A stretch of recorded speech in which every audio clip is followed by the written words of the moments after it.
My wife cleaned out my bank account while I was unconscious in the hospital. I deserve this after everything I've done for you, the message said. I replied with a single thumbs up. When I was discharged the following day, I didn't go home. My name's Cameron Doyle. I'm 45 years old, and I've spent the last 22 years behind the wheel of a semi. It's not the kind of job that makes for good dinner conversation or flashy introductions, but it paid the bills, kept the lights on, bought my wife her wine subscription, and the velvet couch she said made the living room feel intentional.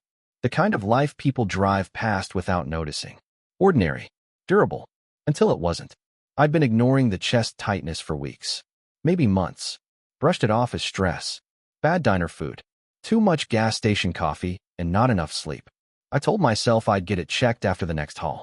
That's always how it starts. Next time, next break, next month. It hit outside Omaha, mid-morning. I was hauling a flatbed load eastbound on I-80 when the pain bent me forward hard enough I thought I'd been shot. Pulled over, hands shaking, left turn signal still ticking uselessly in the wind. Dialed 911 with fingers that felt a mile away from my body. I remember thinking, if I die here, nobody will know for hours. They airlifted me to Sioux Falls. A helicopter ride I don't remember. Just cold air, then a woman's voice saying, "We're losing him." And then, black. I woke up 2 days later with a tube in my throat, IVs in both arms, and a dull ache in my chest like someone had parked a Buick on it. Nurse told me I flatlined twice. Called me lucky. I didn't feel lucky. I felt blank, like something had burned through me while I was under, and now all that was left was a blueprint of a man. I reached for my phone with hands that didn't feel like mine, hoping, stupidly, for something human. A message, a voice, something from Dana. There was one message, just one, a screenshot of our joint bank account, $0. 00, she drained it. $61,438. 72, to the last cent.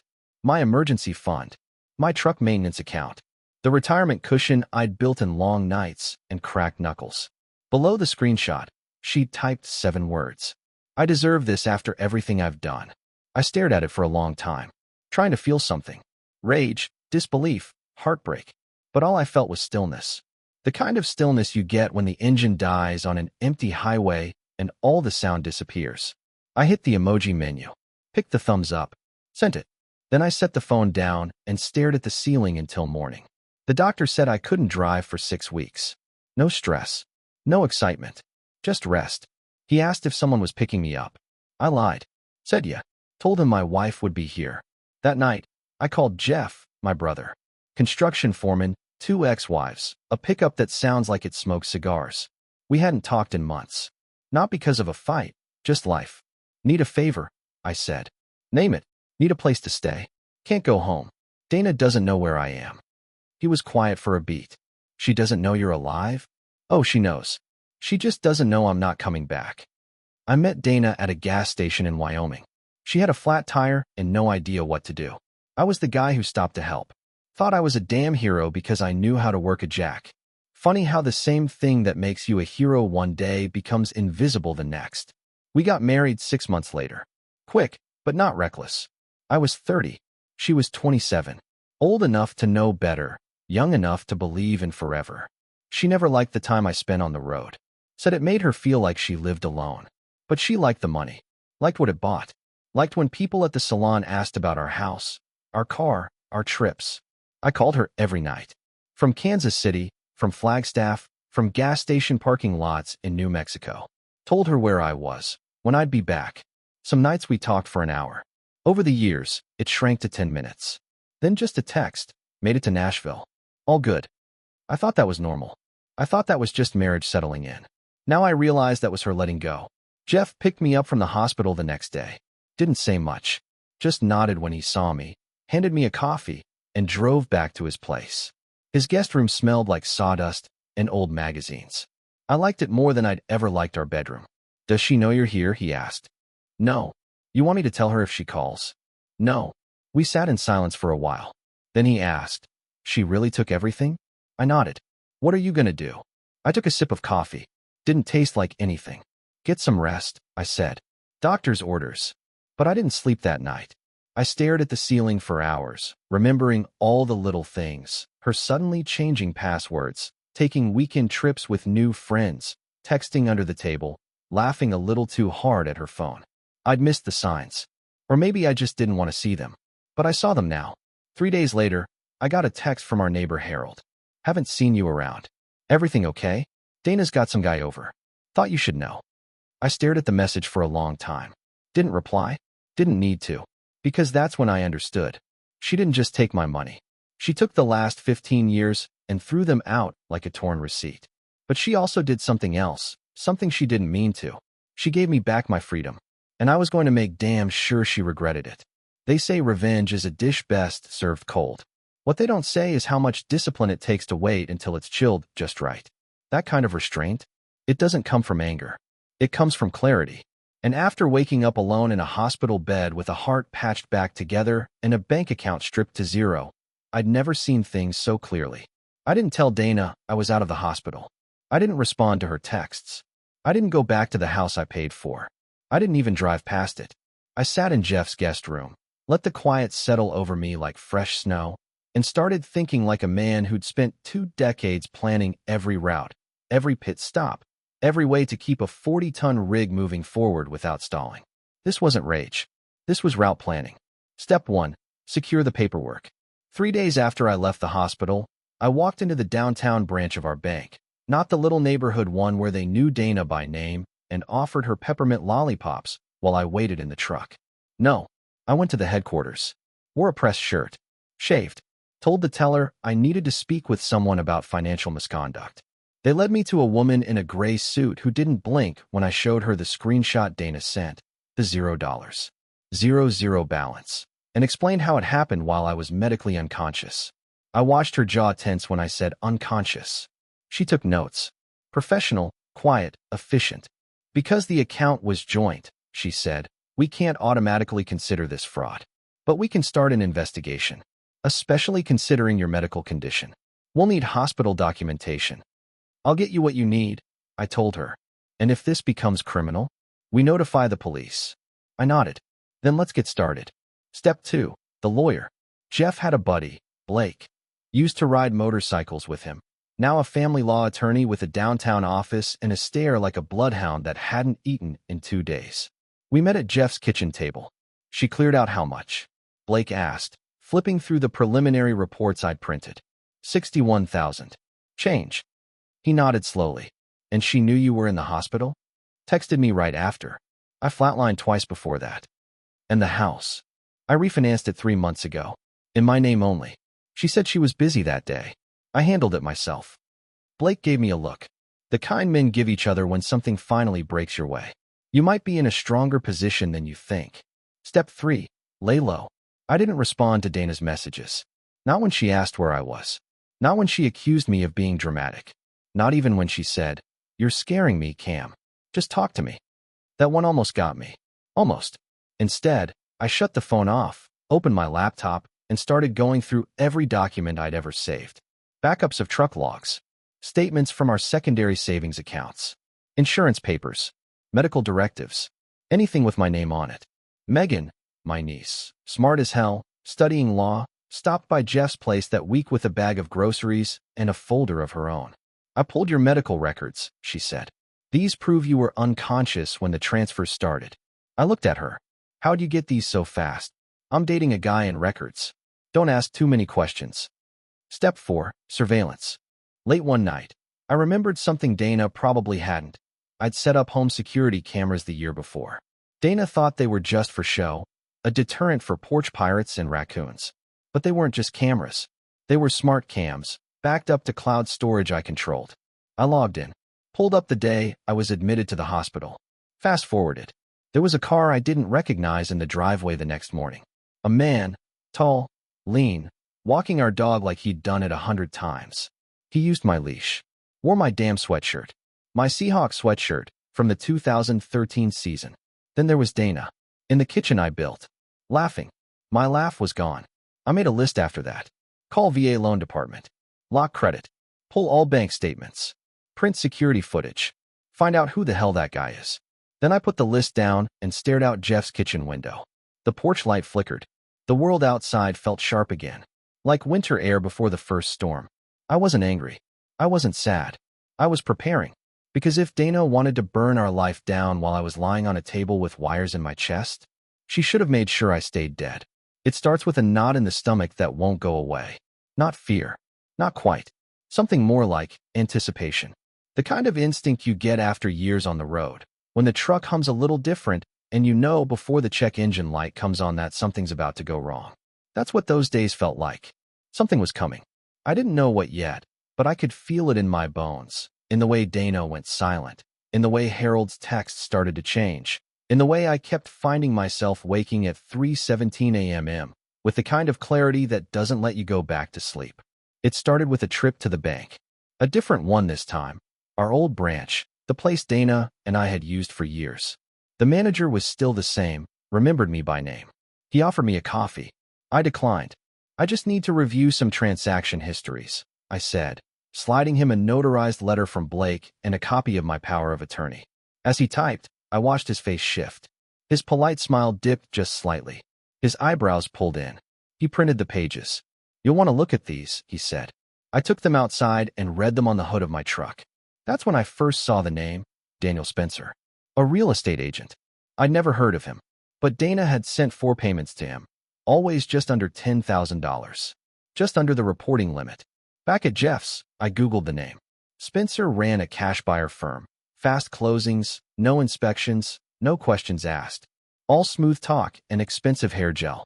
That night, I opened our home security footage again and started scrubbing backward, frame by frame. And there he was, Spencer, walking through our home with a clipboard and a smug look. Harold following behind him, gesturing around the living room, my living room, like it was already his. They were planning to sell my house, and I wasn't even supposed to know. The next morning, I drove to the county clerk's office and pulled the title records. Dana hadn't listed herself as owner. She couldn't. I'd refinanced without her. But she'd signed paperwork anyway, trying to push through a fraudulent transfer, forged my initials on a real estate disclosure form, listing the house as shared property. And there, in black ink, Jeremy's name. I blinked. Who the hell is Jeremy? I called Blake. He called in a favor and ran a full report. Jeremy Ryan, he told me. Your wife's boyfriend. He's done this before. What? 3 other cases. Always the same playbook. Meets a woman in a shaky marriage, usually with a spouse who's away or distracted. Encourages them to sell the house fast, pocket the cash, start fresh. The husband gets blindsided. And the women? I asked. 2 filed bankruptcy. 1 disappeared. I felt something in my chest tighten again. Not a heart attack this time. Just the heavy weight of understanding. This wasn't impulsive. This wasn't a lapse. It was a plan. I started watching Dana's social media, low profile. She'd blocked me, but Megan had a dummy account. Quietly, we watched. She posted about new beginnings. A book club with new friends. Selfies with glasses of wine, lit candles, freshly painted walls in the background. Those weren't her hands in some of the pictures. They were his. I didn't tell Blake everything yet. I needed to be sure. So I made another call. A quiet one. I called Harold. Didn't say who I was. Just said I was interested in buying a property in our neighborhood. Used a fake name. He didn't recognize my voice. He said, "There's a listing coming soon. Great house, motivated seller, lots of equity." I asked the address. He gave mine. I hung up. The next morning, I received an envelope on Jeff's porch. No return address. Inside was a USB drive and a yellow post-it. "You should see this." No name. Just the message. I plugged it into my laptop and opened the files. Security footage, but not from my cameras. From Harold's. There was Dana, standing in his kitchen, talking on the phone. He'll be out of the picture soon. The heart attack bought us time. Then Harold's voice, off-screen. What if he comes back? He won't. And if he does, we'll say he's unstable. I'm already talking to my lawyer about that. I sat back in the chair and felt nothing at all. Just confirmation. Later that night, Dana texted again. "We need to talk. Just you and me." I stared at the screen. No emotion.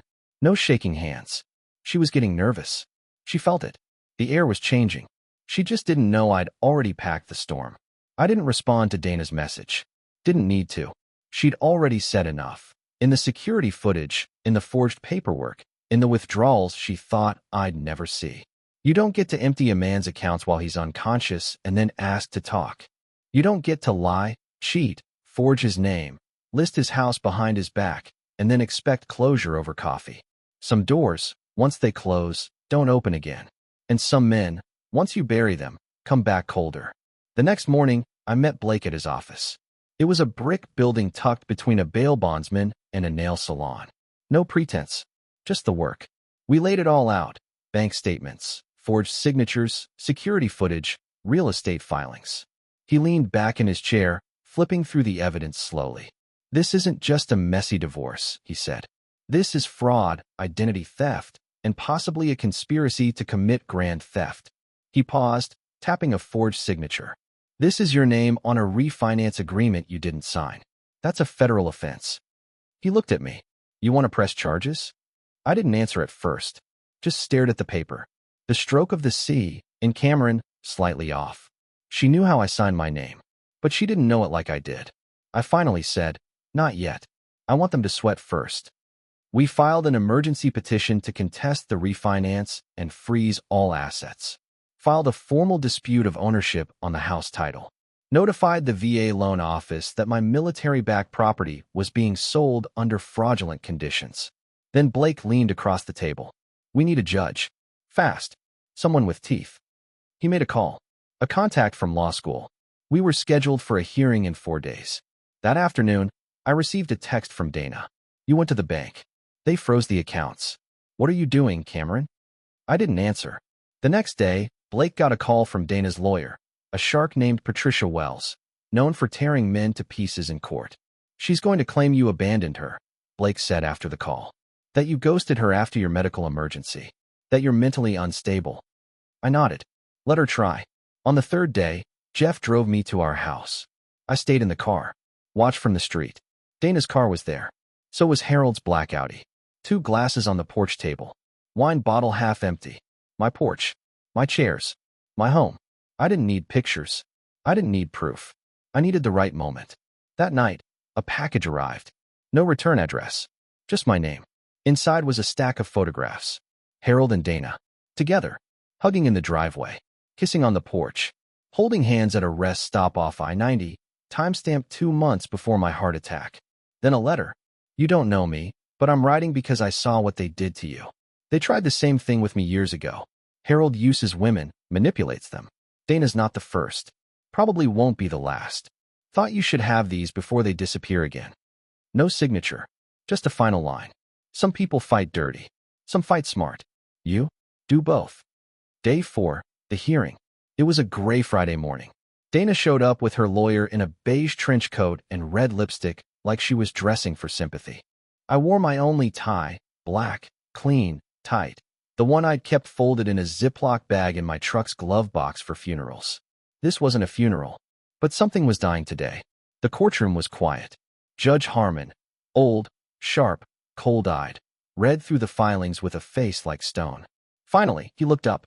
"Mrs. Doyle, did you clear out your joint account while your husband was hospitalized for a cardiac event?" Dana opened her mouth. Her lawyer stood first. "Your Honor," Mrs. Doyle was under emotional duress. She believed her marriage was over.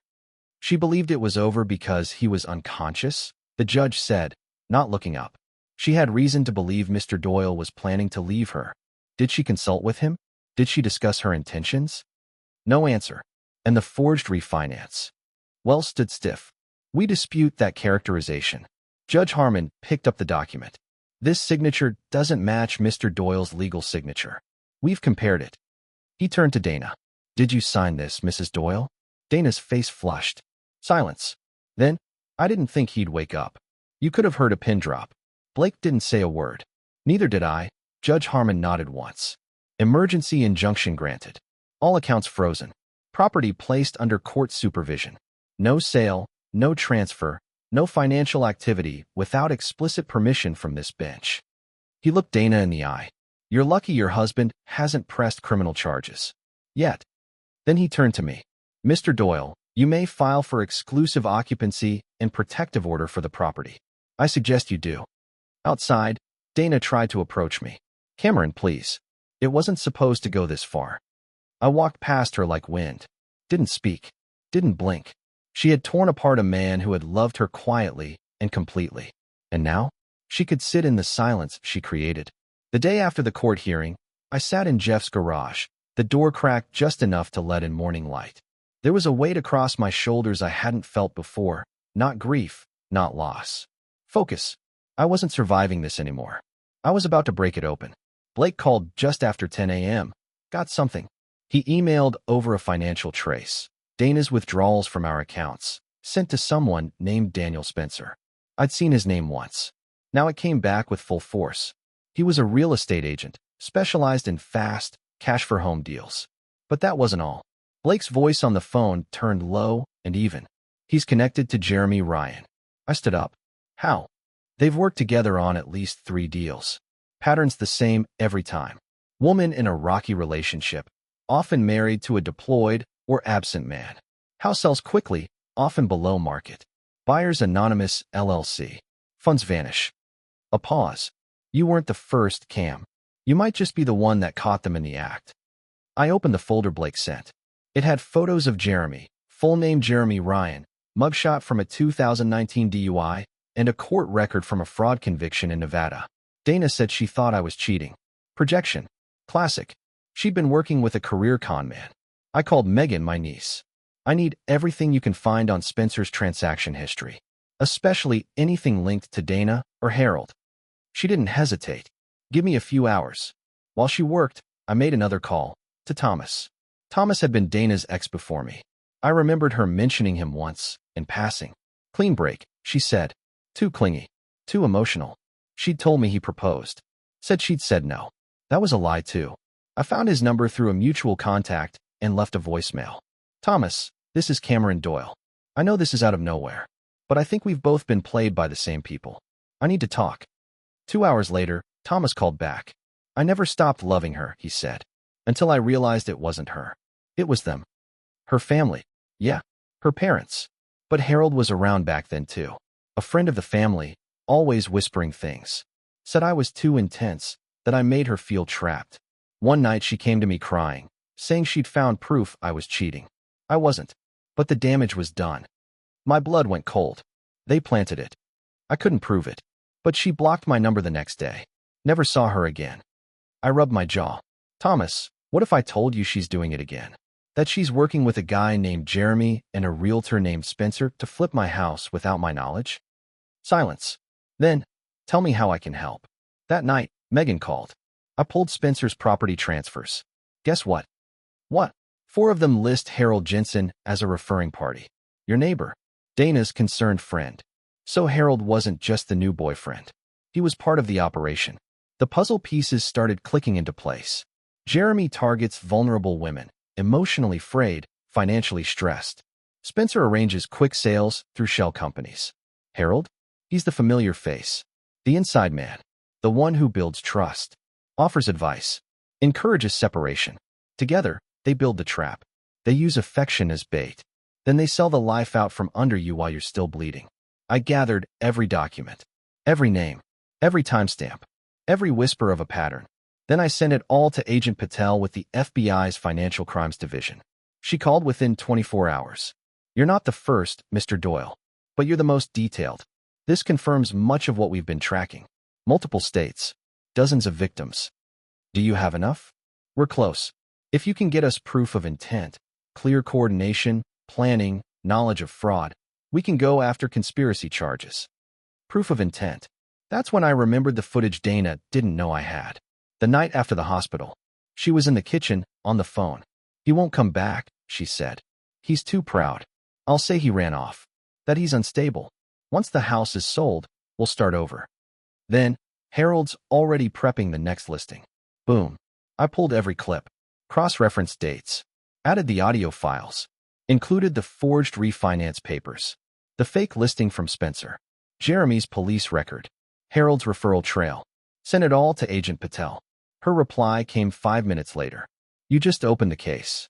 The next day, Dana tried to serve me with emergency separation papers. Said I was emotionally abusive. That I'd abandoned her during recovery. That I was harassing her friends. Blake filed a countersuit within the hour. using her own words from the audio, her signature on the fake refinance, and testimony from Thomas, Megan, and a former client of Spencer's who'd been forced into bankruptcy. That night, I sat on Jeff's porch and watched the wind roll in. For the first time in months, I felt something close to peace. Not because it was over, because I was finally playing offense. You only get one shot at a clean strike. One chance to pull back the curtain while everyone's still watching the show. Mine came on a Monday. Blake had arranged a private mediation session. Dana, her lawyer, Harold, all sitting on the far side of a long oak table, acting like this was some unfortunate misunderstanding. Like I'd overreacted. I didn't speak for the first 30 minutes. I just watched. Watched Dana pretend she was the victim. Watched Harold sit with his arms folded like this was beneath him. Then Blake slid a laptop across the table and pressed play. First, the security footage, Dana dropping something in my drink the week before my heart attack. No audio, just her eyes flicking toward the hallway like a guilty child. Then, audio clips. Her voice, clear as day. Once the house is sold, we'll start over. He'll never know. Harold's voice. Spencer already has buyers lined up. Then came the documents. The forged refinance, Spencer's shell listings, Jeremy's background, Spencer's past fraud charges, and a statement from Thomas confirming this wasn't the first time. Silence. Dana looked like she'd swallowed glass. Harold's face drained of all color. Even her lawyer shifted in her seat. Blake closed the laptop. You can settle quietly, he said. Or we go federal. Your choice. The next morning, Dana texted. Please don't do this.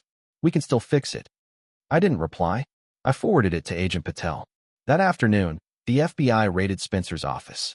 Jeremy was arrested leaving a gym in Rapid City.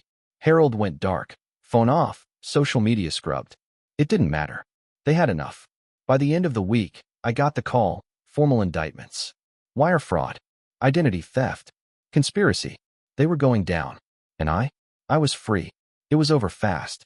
Jeremy Ryan, 8 years federal time. Daniel Spencer, 10 years, pled out, gave names. Harold Jensen, charged as an accomplice, released pending trial. He moved out of the neighborhood 2 days later. Coward didn't even pack his own boxes. Dana?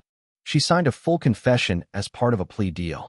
No jail, but she forfeited all claims to the house, the accounts, and my pension. Her record's clean. Her name isn't.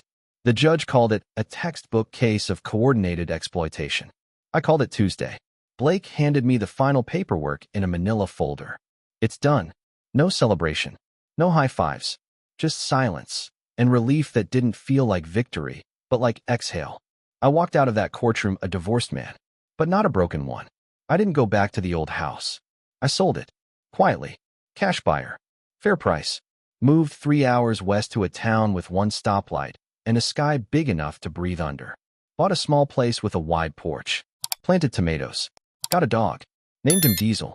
Some nights I sit outside with a beer, watch the wind move through the trees, and let it all settle. No bitterness. No rage. Just space. I didn't get justice in a courtroom. I got it in what I chose not to carry. She took everything. And somehow, I still walked away with peace.